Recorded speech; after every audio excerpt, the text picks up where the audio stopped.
پاکستان کے جو لوگ ہیں، عوام ہیں، وہ آپس میں لڑنا شروع ہو گئے. جو ہماری معاشرتی اخلاقیات ہیں وہ دن بدن گرتی جا رہی ہیں.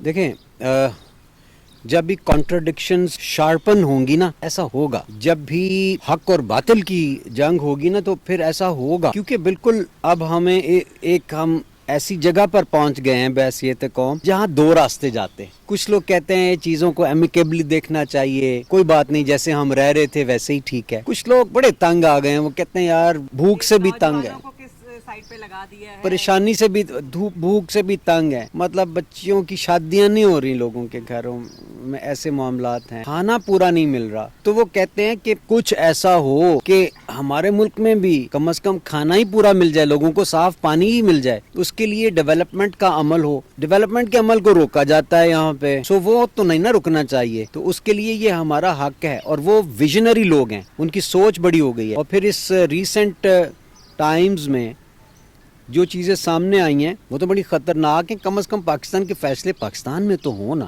اچھے ہوں یا برے ہوں. سو میں سمجھتا ہوں کہ اس لیے عوام جو باشعور لوگ ہیں وہ ڈٹ کے کھڑے ہو گئے ہیں.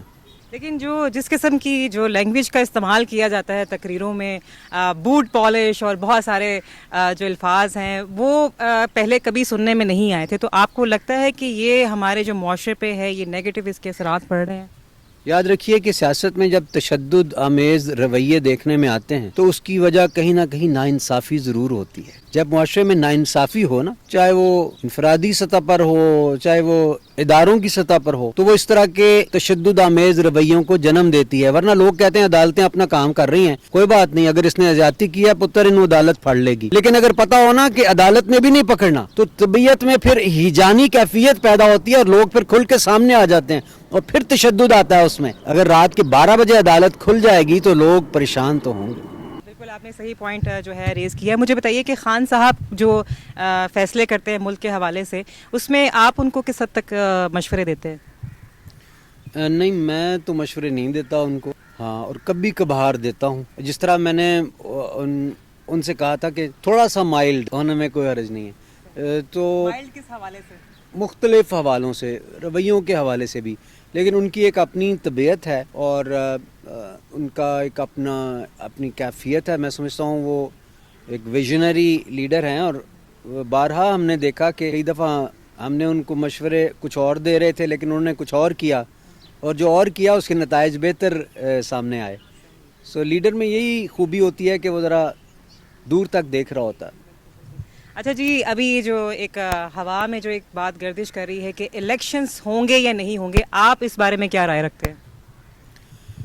میں سمجھتا ہوں ہو جائیں گے انشاءاللہ عزیز. اگر تو یہ جو ساری پارٹیوں کا گٹھ جوڑ ہوا ہے، ان کے دل میں پاکستان کے لیے ذرا سی بھی محبت ہوئی اور ان لوگوں کا جو پاکستان میں رہتے ہیں ذرا سا بھی احساس ہوا تو یہ لوگ ضرور الیکشن کرا دیں گے. اگر انہوں نے بالکل ہی اپنا سوچا تو پھر یہ تشدد اور زیادہ بڑھ سکتا ہے. آپ نے دیکھا کہ یہ اس نیریٹو پر آئے تھے کہ ہم مہنگائی کو آتے ہی کنٹرول کر لیں گے، اس نے نیچے آ جائے گا ڈالر، سٹاک ایکسچینج اوپر چلا جائے گا. اب سٹاک ایکسچینج 1600 پوائنٹ نیچے آ گیا، ڈالر اوپر چلا گیا، مہنگائی اوپر چلی گئی.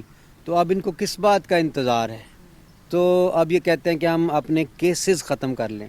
تو دراصل آئے یہ اس لیے تھے کہ مافیا سے ریلیٹڈ جو ان کے کیسز بنے وہ ختم کر لیں، اگلے الیکشن میں دھاندلی کے اسباب پیدا کر لیں، کس طریقے سے اس کو مینیج کرنا ہے وہ کر لیں.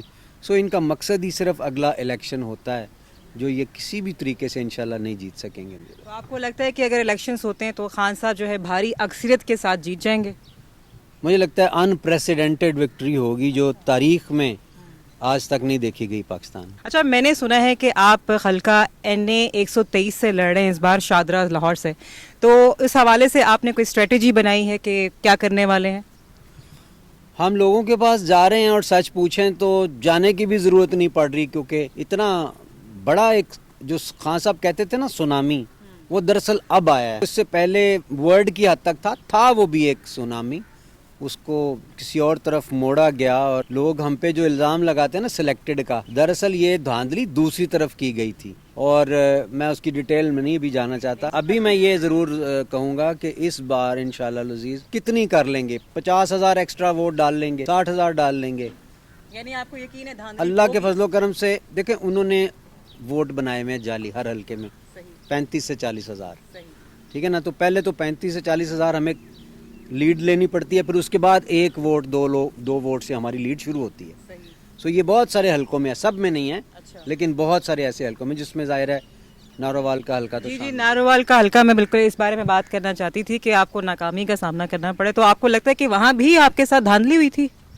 اس میں دونوں دفعہ فرشتوں کی سپورٹ سے احسن صاحب جیتے ہیں. ٹھیک ہے, ہاں. یہ فرشتے ہیں کون, ذرا یہ تو بتائیں. یہ کالے رنگ کے فرشتے ہیں, یہ کوئی نیکی والے فرشتے نہیں ہیں, یہ میں بتا دوں. اور یہ آسمانی مخلوق جو ہے اس نے 2 دفعہ خلائی مخلوق نے ان کو جتایا, اور اس میں مجھے کسی قسم کا کوئی وہ کہتا ہے نا آیوٹا آف ڈاؤٹ وہ بھی نہیں ہے. اچھا صحیح. اچھا میں نے ابھی سنا ہے کہ آپ نے ماشاءاللہ سے سستی روٹی اسکیم کا بھی ایک کوئی سلسلہ شروع کیا ہے شادرہ میں, تو اس حوالے سے تھوڑا بتائیں کہ کیا ہے یہ. ہمارے جو چھوٹے میاں صاحب ہیں انہوں نے بھی کہا ہے کہ میں روٹی جو ہے بس سستی کر لوں گا چاہے مجھے کپڑے بھی بیچنے پڑے, تو آپ نے کیا یہ ان کی بات کو فالو کیا یا خود سے کچھ کیا انیشیٹو لیا؟ نہیں, انہوں نے بعد میں کیا. انہوں نے یہ نہیں کہا روٹی, انہوں نے کہا میں آٹا سستا کر دوں گا, اور آٹا سستا کرنے کی بجائے انہوں نے مہنگا کر دیا ہے.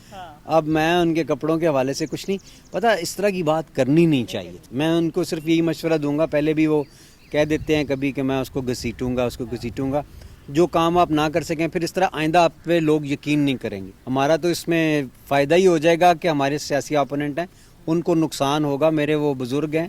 تو میں کہتا ہوں اس طرح کا کوئی کام بات نہ کیا کریں جو بعد میں شرمندگی کا سامنا ہو. بہرحال ہم ایک سستی روٹی اسکیم بنانے جا رہے ہیں, میں اس کے بارے میں ڈیٹیل ابھی نہیں بتا سکتا. ماشاءاللہ آپ کی نیت اچھی, انشاءاللہ اللہ تعالیٰ آپ کو اس میں ضرور کامیاب کریں گے. اچھا مجھے یہ بتائیے کہ رمضان میں بھی آپ نے کافی زیادہ جو ہے راشن وغیرہ ڈسٹریبیوٹ کیا, اور اب اس حوالے سے کئی کام کرتے رہتے ہیں, سوشل ورک کرتے رہتے ہیں, تو آگے کیا پلان ہے, کس حد تک جانا ہے آپ نے؟ لیکن جی وہ جو ہوتا ہے نا وہ میرا اور اللہ کا معاملہ ہے, اس کو میڈیا پہ کرنا بھی نہیں چاہیے. وہ اللہ میں آپ اس کا اجر دے, ہمارے والدین کو جو چلے گئے ان کو اس کا اجر دے. باقی جو سیاسی کام ہے ٹھیک ہے, اس کے بارے میں ہم بولتے ہیں, ہمارے پاس پلاننگز ہوتی ہیں. ہمیں کوشش الٹیمیٹلی یہ کرنی ہے کہ جو غریب آدمی ہے نا کسی طریقے سے اس کی زندگی تھوڑی سی آسان ہو. مطلب اس گناہ گار کا اتنا قصور نہیں ہے جتنا ہم نے اس کو سزا دے دی کہ وہ اپنے بچے کو پڑھا نہیں سکتا, کھل کے کھانا نہیں کھا سکتا. آپ کو پتہ ہے دہشت گردی میں لوگ اس لیے جاتے رہے ہیں جن کا انٹرویو ہوا ہے کہ انہوں نے کہا جی کہ وہاں پہ سنا ہے 2 وقت گوشت ملتا ہے, چلو یار وہاں چلتے ہیں, کلاشن کو اٹھاتے.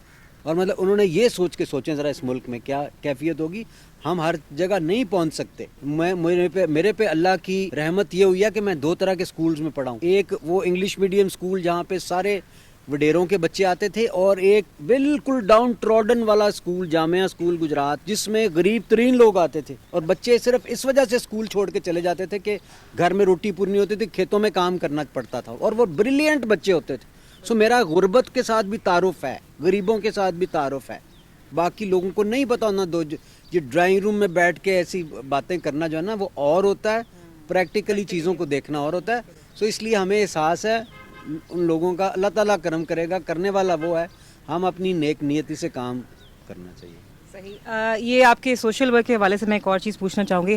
ہلال احمر کے ساتھ آپ کام کر رہے ہیں ماشاءاللہ سے, اور ابھی ہم نے ریسنٹلی سنا ہے ٹرکی میں آپ گئے, آپ نے وہاں پہ کافی قیدیوں جو ہے ان کو رہا بھی کروایا, اور وہ ماشاءاللہ سے واپس بھی آ رہے ہیں وطن. تو اس حوالے سے آپ کیا کہنا چاہیں گے؟ وہ ہم کوشش کرتے رہتے ہیں. ہلال احمر کے پلیٹ فارم سے پہلے اتنا کوئی ایکٹیو نہیں رہا. میں چونکہ شروع سے میری ایک عادت تھی اور مجھے مزہ آتا تھا سوشل ورک میں, تو اس میں بے شمار کامیابیاں اللہ نے دی ہیں. جیسے 15 دنوں میں ہم نے اسپتال بنا دیا, کووڈ اسپیسیفک ہاسپٹل. یہ خان صاحب دیکھنے کے لیے آئے, وزیر اعظم بزدار کو بھی انہوں نے بھیجا, دیکھیں کیسے مطلب اچھا کام. پھر اس کے بعد 9 لاکھ لوگوں سے لے کے نوجوانوں نے کھانا دے دیا مسجدوں میں اعلان کر کے. پھر اس کے بعد 3000 قیدی جو وہاں تھے ٹرکی میں, ان کو ہم واپس لے کے آ رہے ہیں. MOU ہم نے سائن کر لیا ہے. وہ بھی ترکی والا جو چیئرمین ہے وہ دوست بن گیا ہے. میں نے ان کے ساتھ دوستیاں بنائی ہیں, اور پیار محبت گپ شپ یہ وہ لطیفے سناتا ہوں میں ان کو, وہ بھی سناتے ہیں. 2 جگتے آپس پہ خود پہ لگائیں, 2 اس پہ, تو ایک ماحول کریٹ ہو جاتا ہے. اسی طرح دنیا میں آپ لابینگ کرتے ہیں پیار سے, محبت سے اور آنیسٹی سے. ان کو پتا ہوتا ہے یار یہ کام کرنے والا بندہ ہے, اپنا بریف کیس خود ہی اٹھایا ہوا ہے, کیسے یہ ملنگوں کی طرح پھر رہا ہے, یہ تو سٹار بھی ہے, یہ تو اچھا اس کو وہ لیموزین لینے آتی تھی, وہ اتنے بڑے ہال سے جو ناسو کالسیم میں دیکھ رہے ہیں اس کے اتنے بڑے بڑے شوز, اس میں نخرہ ہی نہیں ہے. یہ کیسا ہے تو اس طرح نا آپ لوگوں کے دلوں میں پیار پیدا کر کے محبت سے محنت کرنا تو اللہ نے ہوتا ہے. تو اس لیے آپ کوشش کرتے رہیں تو اللہ برکت ڈالتا ہے. یہ ہم سعودی عرب سے بھی لے کے آئے تھے اور یہاں سے بھی 3000 لوگ واپس لے کے آئے. اچھا خدا نہ خواستہ اگر الیکشن ٹائم پہ نہیں ہو پاتے اور یہ حکومت رہتی ہے تو پھر اس کے بعد کیا ہوگا؟ آپ کے سامنے ہی ہے جس طرح حالات اکانومی کے جا رہے ہیں, جس طرح اب یہ غلط فیصلے کریں گے, پاکستان کی سیکیورٹی نہ بیچنا شروع کر دیں, مجھے یہ ڈر ہے. کیونکہ یہ لوگ جتنا پاکستان کے ساتھ محبت کرتے ہیں وہ ہم سب کو پتہ ہے ان کا پاکستان میں کچھ بھی نہیں. جائیدادیں ان کی باہر ہیں, اولادیں ان کی باہر ہیں, تو ان کو پاکستان سے کیا غرض؟ ادھر تو صرف حکمرانی کرنے کے لیے آتے ہیں نا. تو فرق مجھے اور آپ کو پڑے گا. تو مجھے اور آپ کو یہ ڈر ہونا چاہیے کہ یہ ہماری سیکیورٹی کو کتنا کمپرومائز کر کے جاتے ہیں, انڈر ہینڈ ڈیلز نہ کر لیں لوگوں کے ساتھ. تو اس لیے اب دیکھیں نا, اب ریکارڈک کے اوپر 5% دیا ہوا تھا انہوں نے کہ 15%, عمران خان نے آ کے اس کو 50% کر کے دیا ہے اور اس پہ بھی وہ مان گئے. سوچیں باقی 35% کہاں جا رہا تھا. ان سے سوال ہے نا جن کے پاس جن کے بارے میں ان کے پاس کوئی جواب نہیں ہے. سو عوام کو تھوڑا سا نا ان چیزوں کے بارے میں پروب کرنا چاہیے. میں نہ مانوں, میں نون لیگ یا میں شیڈ اکواڑی فیڈ, یہ ان چیزوں سے باہر نکل, بڑے ہو جائیں.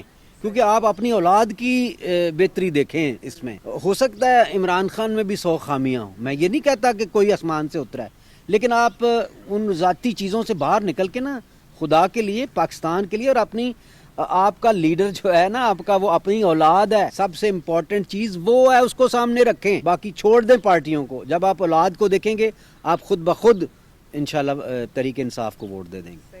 اچھا ہماری جو صحافت ہے نا وہ بھی 2 حصوں میں تقسیم ہو چکی ہے. بلکہ ابھی میں پچھلے دنوں دیکھ رہی تھی, کافی ہمارے ایسے صحافی ہیں جنہیں تھریٹس آ رہی ہیں اور گرفتاریاں شروع ہو گئی. تو اس حوالے سے آپ کیا کہیں گے کہ یہ حکومت جو کر رہی ہے ان لوگوں کے ساتھ, یہ صحیح کر رہی ہے؟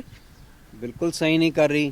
آزادی صحافت کے اوپر ایک بہت بڑا دھبا ہے, اور میں سمجھتا ہوں کہ بات کرنے کا حق جو ہے وہ سب کو ہونا چاہیے. اور تاہم اتنی آزادی بھی نہیں ہونی چاہیے کہ ہماری ملک کی سیکیورٹی کمپرومائز ہو جائے. فوج ہماری پاکستان کا ایک عظیم ترین ادارہ ہے جس کو ہمیں ملائن کرنے سے گریز کرنا چاہیے, بیکاز الٹیمیٹلی ہمارے دشمن یہی چاہتے ہیں. عوام لڑ پڑے فوج کے ساتھ. عوام میں جب تک نبی کریم صلی اللہ علیہ وسلم کی محبت ہے اور جب تک اپنی افواج کی رسپیکٹ ہے, اس پاکستان کو کوئی نہیں ہلا سکتا.